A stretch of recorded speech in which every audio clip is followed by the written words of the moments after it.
یو مالدار سړی و چې کاسنی او د نرم کتان جامې اچولې او هر ورځ به ډیر په شان شوکت خلکو له دعوتونه ورکول او یو عاجز سړی چې نوم یې لازر او په وجود یې ډېرې دانې راختلې وې د هغه په دروازه کې پروت او هغه به د هغه ټوکړو خوړلو په تمه و کمې به چې د دې مالداره سړي درستخان نه پاتې شوي وې بلکې سپي به م راتلل او د هغه زخمونه به یې څټل یو ورځ هغه عاجز سړی مړ شو او فرښتو یوړو او د ابراهیم په غېږ کې واچولو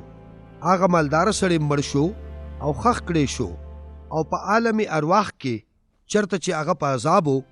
هغه چې پورته وکتل نو لرې یې لازر د ابراهیم په غېږ کې ولیدلو هغه چغې کړې ای پلاره ابراهیمه په ما رحم وکړه دا لازر راولېږه چې خپل د ګوتې سر په اوبو کې لوند کړي چې زما ژبه پې یخه کړي ځکه چې زه په دې اور کې ډېر په عذاب یم خو ابراهیم ورته وفرمایل چې هغه وخت یاد که زویه په دنیا کې ټول نعمتونه ستا په نصیب او ټولې بدبختۍ د لازر په نصیب وې اوس هغه دلته په آرام دی او ته په عذاب کې خو بله خبره دا ده چې زمونږ او ستا ترمنځه یوه لویه کنده ده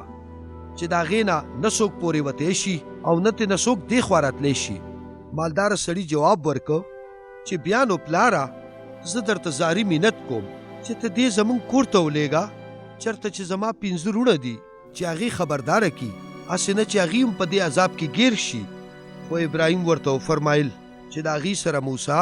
او نور نبیان شته په کار دی چې دوی هغې ته غوږ ونیسي خو هغه جواب ورکړ چې نه پلاره ابراهیمه که د مړو نه څوک هغې ته لاړ شي نو هغې به هله توبهګار شي ابراهیم جواب ورکړ که چېرې هغې د موسی او د نورو نبیانو خبرو ته غوږ نږدي نو که څوک د قبر نه ورپاسي هم نو هغې به پې باور ونه کړي